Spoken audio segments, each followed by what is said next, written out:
लोग कितने बड़ा बड़ा कांड करके घोटाला, ये जो इलेक्ट्रल बॉन्ड वाला है इसमें कितना घोटाला किया गया है, कितने बड़े बड़े नेता घोटाला किए हैं, तो इनके यहाँ ईडी क्यों नहीं जाती है?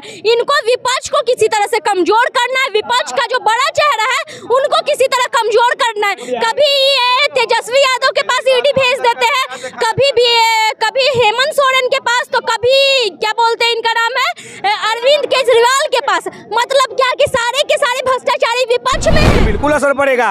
इलेक्ट्रल बॉन्ड देश का सबसे बड़ा घोटाला है, उसके बाद पीएम केयर फंड जो आरटीआई के दायरे से बाहर है, सबसे बड़ा घोटाला। जय हिंद, मैं सहसंदली, बहुत स्वागत है आप सभी का। देखिए, देश के अंदर एक मामला बहुत ज़्यादा तुल पकड़ा हुआ था। ये मामला है इलेक्टोरल बॉन्ड का।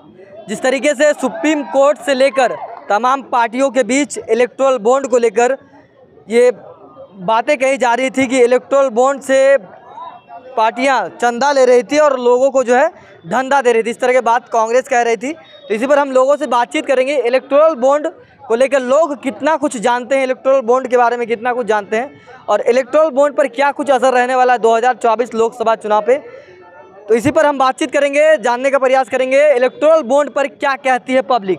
असर रहने वाला है इलेक्टोरल बॉन्ड को लेकर चुनाव पे? असर क्यों नहीं रहेगा, असर पूरी असर रहेगा। असर ही असर रहेगा। जब ऐसा देश के अंदर में सरकार ही जब बैठे हुए हैं, जब इसमें सत्ता में और वो ऐसा काम करेंगे तो असर तो पड़ेगा ना। पब्लिक को तो समझ में आ रहा है ना कि सरकार मेरे साथ क्या अन्याय कर रहा है। चंदा लेकर के वो धंधा करवा रहे हैं, बात तो सही है।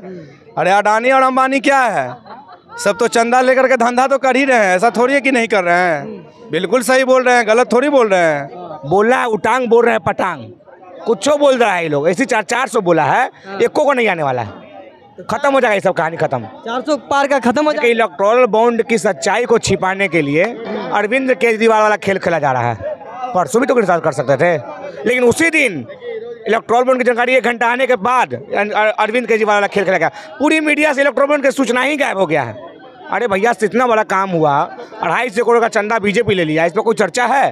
कोई चर्चा नहीं है। चर्चा होना चाहिए, इसलिए भाजपा को यहाँ से खत्म करना चाहिए। कहीं ना कहीं 24 में असर पड़ेगा क्या इलेक्टोरल बॉन्ड चुनाव पे? नहीं, बिल्कुल असर पड़ेगा। इलेक्ट्रोल बॉन्ड देश का सबसे बड़ा घोटाला है, उसके बाद पीएम केयर फंड जो आरटीआई के दायरे से बाहर है, सबसे बड़ा घोटाला है। घोटाला के साथ आएगा। अच्छा, क्या लग रहा है मैम, जिस तरीके से देश के अंदर इलेक्टोरल बॉन्ड का मामला बहुत ज्यादा सुर्खियों बटोरा है, चर्चा में है, गहमा-गहमी में है, तो क्या लग रहा है इलेक्टोरल बॉन्ड का कुछ असर पड़ेगा चुनाव पे? क्या असर पड़ेगा? लोकतंत्र तो हमारा खतरे में है जी। देखिए ना, खतरे में लोकतंत्र। केजरीवाल के यहाँ तुरंत ईडी वाले चल गए हैं, और इन लोग के पास क्यों नहीं? इतना बड़ा घोटाला हो रहा है तो क्यों नहीं ईडी तो तोता बन के बैठ गया है। लोकतंत्र है कहाँ? अच्छा, लोकतंत्र नहीं असर करेगा। असर करना रहता तो अभी तक कार्रवाई शुरू हो जाती ना जी। असर रहता, असर इसका होता कुछ तो अभी तक कार्रवाई की जाती। क्यों नहीं अभी तक कार्रवाई की गई है? बताइए आप ही। कार्रवाई किनके घर पे होगी? इनको क्या बोलते हैं, बीजेपी सबसे बड़ी पार्टी है, आप तो सबसे छोटी पार्टी है, लेकिन उनके नेता से आप डर के कांप रहे हैं। अरे शराब घोटाला में संलिप्त थे क्या? शराब घोटाला में आपको नहीं पता है कि भाजपा में नेता लोग कितने बड़ा बड़ा कांड करके घोटाला, ये जो इलेक्ट्रल बॉन्ड वाला है इसमें कितना घोटाला किया गया है, कितने बड़े बड़े नेता घोटाला किए हैं, तो इनके यहाँ ईडी क्यों नहीं जाती है?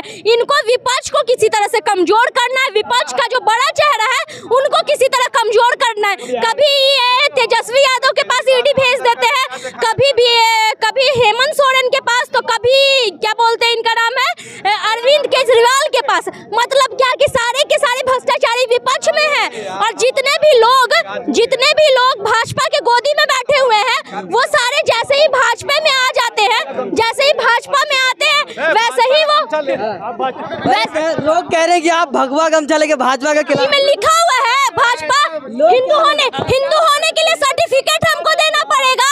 हिंदू होने कौन सा? बीजेपी का पहचान ये नहीं है, ये हिंदू का पहचान है, ये सनातनी का पहचान है। और किसी भी सनातनी को सनातन होने के लिए भाजपा का कुत्ता नहीं बनना पड़ेगा। लोग कहाँ से कौन बोल दिया जी कि भाजपा? लोग कह रहे हैं, कौन बोल दिया भाजपा का? कौन बोल दिया ये भाजपा का गमछा है? कौन बोल दिया भाजपा का गमछा है? हमारे तिरंगे में भी ये रंग है, हमारे तिरंगे में 3 रंग है, ये ओढ़ने से भाजपा का गमछा है। कौन बोलता है जी कि भाजपा का गमछा? चलिए मैं मुद्दे पे लौटते हैं। क्या लग रहा है इलेक्टोरल बॉन्ड का जो ये मामला चला, कांग्रेस पार्टी कह रही है कि चंदा दो धंधा लो, ये बातें कही जा रही है। क्या वादा दो धंधा लो, ये सरकार सुने करते ही है और करते क्या आ रहे हैं, चंदा ही तो लिए हैं। कहाँ से चंदा लिए हैं कोई बताइए, किसी को पता है? और पता भी चल भी रहा है तो उस पर कोई कार्रवाई नहीं की जा रही है। तो हमारा लोकतंत्र आज खतरे में नहीं है जी। सारे विपक्ष वालों पे ये लोग ईडी CBI इन लोग को भेज देते हैं। जो जिस केजरीवाल की तो छोटी सी पार्टी है, जब उससे डर रहे, केजरीवाल से डर रहे, तेजस्वी यादव से डर रहे हैं। पता नहीं, अभी तो सुनने में ये भी आ रहा है कि जिसको तेजस्वी यादव ने नौकरी दिया है, सबका नौकरी भी रद्द कर दिया जाएगा। ये कहाँ सुन लिया? बहुत सुनने में तो आया है, कंफर्म नहीं है, लेकिन बोला जा रहा है कि वो नौकरी भी मीडिया पे बातें चल रही है। सोशल मीडिया पे बातें चल रही है, कट्स भी है, एक कट्स भी हम देखे हैं जिसमें बताया जा रहा है कि कहाँ से सरकार इतना पैसा देगी। और बात लोग, बहुत सारे लोग बोल रहे हैं, बताइए, हम पूछते हैं मोदी जी के पास इतना पैसा कहाँ से आया, क्यों करोड़ों का सूट पहनते हैं? मोदी जी के पास इतना पैसा कहाँ से आया कि करोड़ों की गाड़ी में घूमते हैं? देश के प्रधानमंत्री है क्या जी? हमारे राष्ट्रपति थे ना, अब्दुल कलाम थे ना जी, 6 को सूट में पूरा जिंदगी गए। राष्ट्रपति हमारे थे ना, अब्दुल कलाम भी थे, राष्ट्रपति थे ना। 6 सूट में पूरा जिंदगी निकाल दिए। जब वो मरे तो क्या था, उनके पास कुछ नहीं था। और कभी उनको देखे, ये करोड़ों का सूट, हमारी देश की जनता भूखी है, लेकिन हमको करोड़ों का सूट पहनना है। ऐसा कौन प्रधानमंत्री होता है जी? जरा बताइए तो हमको। बीजेपी के लोग ये भी कह रहे हैं कि राहुल गांधी कहाँ से पहन रहे हैं 40,000 का टी-शर्ट। राहुल गांधी, सुने ना, राहुल गांधी जिस घराने से, ये तो बोलते हैं कि हम 36 साल तक भीख मांगते थे, 36 साल में इनका एक फोटो लंदन का वायरल हो जाता है। ये बोलते हैं कि 36, राहुल तो बचपन से वो राज घराने में पैदा हुआ है जी, लेकिन ये कहाँ पैदा हुए थे जो करोड़ों का सूट पहन रहे हैं? राहुल गांधी के टी-शर्ट पे आप टिप्पणी कर रहे हैं। वो लड़का अमेरिका में जाके पढ़ा है, उसका सर्टिफिकेट है कि वो विदेश में जाके पढ़ा है। क्या आपके पास सर्टिफिकेट है कि आप कहाँ से पढ़ाई किए हो? आप तो ये भी झूठ बोलते हो कि हम MA पास है, BA पास है। आपके पास कहाँ है सर्टिफिकेट? सबके सामने लाइए। राहुल गांधी सबके सामने लापता है। जिसकी औकात विदेश जाके पढ़ने की है, वो टी-शर्ट नहीं पहन सकता है 40,000। आप कौन से विदेश में जाके पढ़े थे, जरा बताइए तो, जो आप करोड़ों का सूट पहनते हैं? अच्छा, आखिर एक सवाल, कांग्रेस कह रही है कि अगर हम सत्ता में आएंगे तो ये कि योजना चलाएगी, प्रत्येक गरीब परिवार में महिलाओं को प्रत्येक साल 1 लाख रुपया दिया जाएगा। इसमें महिला, आप एक महिला, क्या सोचते हैं? कांग्रेस सत्ता में आ जाएगी जी, जब तक EVM नहीं हटेगा कांग्रेस सत्ता में कैसे आ जाएगी? आपको लगता है जिस तरह से कीड़ा भर दिया गया है हिंदू मुसलमानों के लोगों के बीच में, आपको लगता है कि कांग्रेस सत्ता में आ जाएगी? कहाँ से कांग्रेस सत्ता में आ जाएगी? राहुल गांधी कह रहे हैं, ये बात कह रहे हैं। राहुल गांधी, कम से कम राहुल गांधी इतना तो है कि सच बोल रहे हैं। राहुल गांधी ने क्या बोला था कि हम गारंटी देते हैं कि 1 साल में 30 लाख नौकरी देंगे।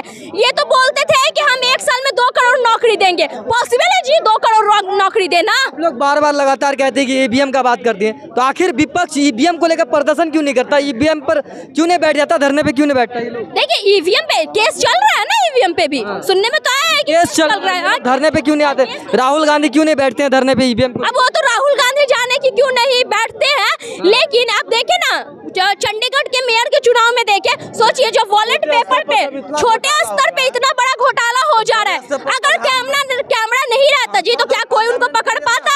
कोई नहीं पकड़ पाता। कैमरा की वजह से ये मामला हो जाएगा। हाँ, कैमरा की वजह, पानी पीने का जरूरत नहीं है भैया, पानी तो पूरे देश को मोदी जी पिला रहे हैं। फ्री में तब तक देश खत्म हो जाता है। क्या देश क्या कह रहे हैं? तब देश खत्म हो जाता है? क्या कह रहे बोल रहे हैं कि मोदी जी सबको पानी पिला रहे हैं, तो बढ़िया काम कर, पुण्य के काम कर रहे हैं मोदी का जी। काम कर रहे हैं। फिट मारेगा, गिर जाओगे। सुनिए ना, अरे सुनिए ना, पैसा वैसा होगा घर में कि नहीं? मिलियन जाएगा तो पैसा मिलेगा। मिलियंस जाएगा। आप बताइए ना, मोदी जी पानी पिला रहे, तो चलिए ना, ये बात करते हैं कि हम इतना करोड़ का सूट, लेकिन रोड पे देखिए के भाषण दे रहा है मोदी जी का गमछी। किसका है? मोदी जी, सुनिए ना, जब मोदी जी पैदा नहीं हुए थे ना, तब से ये गमछी है, ये ठीक है, ये हमारे प्रधानमंत्री का गमछी है, मोदी जी का गमछी नहीं है। क्या मोदी जी के आने के बाद ये रंग बना था? मगर क्या मोदी जी आने के बाद ये रंग बना था? आप लोग का अलाउड नहीं है गमछी लेने के लिए। अलाउ नहीं, क्यों नहीं गमछी लेंगे? आप अलाउ दीजिएगा, आप अलाउ दीजिए। अरे मोदी जी का गमछी है, ये बिहारी का शान है, ठीक है ना? कोई मोदी जी का कुछ है, ये बिहारी का शान पक्का है। पक्का। बिल्कुल अब बिहारी है, बिल्कुल बिहारी है। आवाज बिहारी नहीं लग रहा। मत लगे, आपको सर्टिफिकेट हम देंगे कि हम बिहारी है कि नहीं है? किसको दीजिएगा? आपको क्यों हम सर्टिफिकेट देंगे? मेरे प्रधानमंत्री नरेंद्र मोदी जी को हमारे दीजिएगा, हमको मत सुनिए ना, दीजिएगा। नरेंद्र मोदी को क्यों देंगे जी? हमारे आधार कार्ड पे हमारा सर्टिफिकेट है। देखिए, इलेक्टोरल बॉन्ड का जो मामला है पूरी तरह से बहुत बड़े भ्रष्टाचार का एक मामला है, जिसे हम सभी देख रहे हैं। लेकिन इस पे जो मुख्य मीडिया है वो कुछ बोलने को तैयार नहीं, प्रधानमंत्री जी इस पर कोई जवाबदेही देने को तैयार नहीं, भाजपा इस पर कोई जवाब देने को तैयार नहीं, और विपक्ष जब इसे घेर रहा हो तो विपक्ष को परेशान किया जा रहा है। और अभी कुछ दिनों पहले आचार संहिता लगी है देश में, लेकिन ये आचार संहिता नहीं, ये लाचार संहिता है। कैसे लाचार संहिता? बिल्कुल, देखिए, विपक्ष के नेताओं को लाचार किया जा रहा है, परेशान किया जा रहा है, परेशान किया जा रहा है। क्या परेशान किया जाए? अभी आप देखिए, भाजपा विकास विरोधी है। कैसे विकास विरोधी है? अरविंद केजरीवाल जी दिल्ली में क्या किए? विद्यालयों की स्थिति सुधरवाएं, अरे तो अस्पतालों की स्थिति सुधरवाएं, तो मोहल्ला का मामला खुलवाएं, मोहल्ला क्लिनिक खुलवाएं। ईडी का मामला है। 1 मिनट, अडानी पावर स्कैम हुआ, 1 मिनट, अडानी पावर स्कैम हुआ, उस पे ईडी सीबीआई कहाँ थी? येदुरप्पा घोटाला हुआ, उस पे ईडी सीबीआई कहाँ थी? चिक्की घोटाला हुआ, उस पे ईडी सीबीआई कहाँ थी? क्या है, ईडी सीबीआई सिर्फ हमारे पे ही आएगी, बाकियों पे नहीं जाएगी? भाजपा के नेता दूध के धुले हुए हैं। बीजेपी में अजीत पवार सबसे बड़ा भ्रष्टाचारी, इरिगेशन घोटाला उन पे लगा हुआ था, सिंचाई घोटाला। क्या हुआ? भाजपा में मिल गए, दूध के धुले हो गए। अच्छा, तो क्या लग रहा है इलेक्टोरल बॉन्ड का असर पड़ेगा चुनाव पे, 24 चुनाव पे, लोकसभा चुनाव पे? देखिए, बिल्कुल असर पड़ेगा। जनता जान चुकी है, भले मीडिया ना दिखाए, लेकिन जनता जानती है और सबको पता है कि मोदी जी की क्या स्थिति है और भाजपा की क्या स्थिति हो चुकी है। तो देख सकते हैं किस तरीके से हमने लोगों से बातचीत किया, जो मामला विदेश में चल रहा है इलेक्टोरल बॉन्ड का, इस पर हमने लोगों से चर्चा की, बिहार में हमने लोगों से बातचीत किया। इस तमाम मुद्दों को लेकर आपकी क्या राय है, आप अपनी राय कमेंट बॉक्स में ज़रूर बताएं।